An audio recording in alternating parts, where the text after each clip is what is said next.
نبی کریم صلی اللہ تعالیٰ علیہ وسلم جناب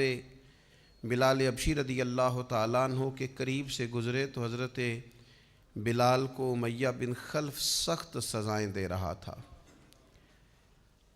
اور حضرت بلال رضی اللہ تعالیٰ عنہ نے اپنی اس تکلیف کو آرام سے بدلنے کی تجویز یہ سوچی تھی کہ وہ جیسے جیسے تکلیف دیتے، مارتے، گرم پتھر آپ کے سینے پہ رکھتے تو حضرت بلال اپنے دل کو تسلی دینے کے لیے کہتے احد احد احد، اللہ ایک ہے، اللہ ایک ہے، اللہ ایک ہے۔ یہ وہ اپنے آپ کو تسلی دینے کے لیے اس جملے کو بار بار دہراتے۔ نبی کریم علیہ السلام وہاں سے گزرے تو کریم نے مسکرا کے اور شفقت کے ساتھ سیدنا بلال حبشی کے سر نور پر دست شفقت رکھا اور فرمایا بلال جس احد احد کو تم پکارتے ہو وہ تمہیں اس تکلیف سے نجات بھی عطا کرے گا۔ اور پھر یہی بات جب جناب صدیق اکبر کو پتہ چلی تو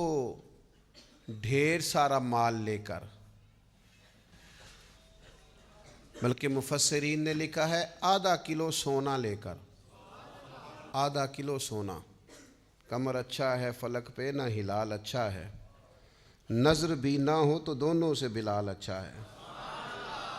کم و بیش آدھا کلو سونا لے کر حضرت بلال کو خریدنے گئے اور پھر خرید لائے۔ اور صرف حضرت بلال کو نہیں خریدا، جناب عامر بن فہیرہ کو بھی خریدا، حضرت زنیرہ کو بھی خریدا۔ بہت سارے ایسے لوگ جو کفر کے نرگے میں تھے اور مسلمان تھے اور تکلیف دی جاتی تھی اور ستائے جاتے تھے، حضرت ابوبکر صدیق نے ان کو خریدا۔ اب اس زمانے میں، اس ماحول میں جب ہر چیز پیسوں میں تلتی تھی، لوگوں کے اندر اخلاص کا ڈھونڈنا اور اللہ کی رضا کے لیے کسی کی مدد کرنا یہ کچھ مشکل سا اور بے موسمہ سا پھل تھا، تو حضرت بلال کو اتنے مہنگے داموں میں سیدنا ابوبکر صدیق نے خرید لیا تو لوگ چم گوئیاں کرنے لگے، کہنے لگے یہ ویسے عجیب بات ہے، یہ ویسے ہوتا نہیں، یعنی ایک بے موسمہ پھل آ جائے نا کسی جگہ بھی تو لوگ انوکھی انوکھی باتیں کرنے لگ جاتے ہیں، کہتے ہیں یار یہ عجیب بات ہے، یہ کیسے ہو گیا ہے، یہ کیسی انوکھی بات، یہ کیسے ممکن ہے، یہ ہو نہیں سکتا۔ یعنی سارے بندے جھوٹ بول رہے ہوں تو ایک سچ بولے تو انوکھا سا لگتا ہے ذرا۔ تو ایک دور چل رہا ہو نا جس میں چیزیں بک رہی ہیں، خریدی جا رہی ہیں، تو آپ اس میں کہتے ہیں میں فی سبیل اللہ ہوں تو لوگ پریشان ہو جاتے ہیں کہ یہ کیسے ہو سکتا ہے۔ تو اب اس زمانے میں جب حالات اتنے خراب تھے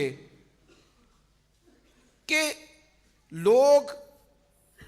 ایک ایک دینار کے لیے گلے کاٹ دیتے تھے، وہاں ایک غلام کو اور حبشی غلام کو اور سیاہ فام غلام کو اتنے مہنگے داموں میں خریدنا کام بڑا مشکل تھا۔ اب جب مکے میں یہ بات پھیلی کہ یہ کام حضرت صدیق اکبر نے کیا ہے تو پھر لوگ پتہ کیا کرتے ہیں، کوئی بات نہ ملے تو کوئی بات بنا لیتے ہیں۔ لوگوں کو عادت ہوتی ہے، مخلوق تو فنکار ہے، اس درجہ کے پل بھر میں سنگے در کعبہ سے بھی اصنام تراشے، تم کون ہو، تم کون ہو، کیا چیز ہے داغ کبابی۔ لوگوں نے تو جناب مریم پہ بھی الزام تراشے، بات نہ ملے تو لوگ بات بنا لیتے ہیں، بات گھڑنا کو مشکل کام ہے،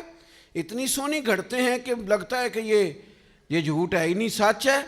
انہوں نے بات گھڑ لی، طے کر لی، کہنے لگے وہ ایسے نہیں ابو بکر نے خریدا، کوئی کسی زمانے میں بلال نے کوئی احسان کیا ہوگا، وہ احسان کا بدلہ اتارا ہے، اتنا مہنگا بلال خریدنا سمجھ میں نہیں آتا۔ جس رب کی رضا کے لیے حضرت ابو بکر نے یہ کام کیا تھا اس رب کا قرآن بولا، فرمایا وَمَا لِأَحَدٍ عِندَهُ مِن نِعْمَةٍ تُجْزَىٰ، اللہ کہتا ہے اس پر کسی کا کوئی احسان نہیں جس کا اس نے بدلہ دیا ہو۔ یہ حضرت صدیق اکبر کے حق میں آیت آئی، رب بولا خدا خود میر مجلس بود، اور جب جب صحابہ پہ اعتراض ہوا تب اللہ کا قرآن بولا ہے وَمَا لِأَحَدٍ عِندَهُ مِن نِعْمَةٍ تُجْزَىٰ، فرمایا اس کا کوئی احسان نہیں۔ کون کہہ رہا ہے؟ حضرت صدیق کے والد نہیں بولے، بھائی نہیں بولے، بیٹیاں نہیں، او قربان جاؤں نبی کریم نہیں بولے، رب بولا فرمایا اس کا اس پر کوئی احسان نہیں جس کا بدلہ دیا ہو. فرمایا وہ تو صرف اپنے رب کی رضا چاہتا ہے. ابو بکر تو ڈھونڈتے پھرتے ہیں کہیں رب رسول راضی ہو جائیں. یہ سونا کیا ہے, یہ مال کیا ہے, یہ گھر کیا ہے, چاندی کیا ہے, وہ تو میں تو تیری تلاش میں پھرا جنگل پہاڑ اور دشت میں, تینوں لب دیاں آپ گواچے, سانو اپنی خبر نہیں کوئی. وہ تو اللہ کی رضا تلاش کر رہا ہے تو مالک پھر ملے گا کیا؟ فرمایا والا سوف یردا, بڑی جلدی رب راضی بھی ہو جائے گا ابو بکر سے. رب کا وعدہ ہے کہ رب جناب صدیق اکبر سے راضی بھی ہو جائے گا.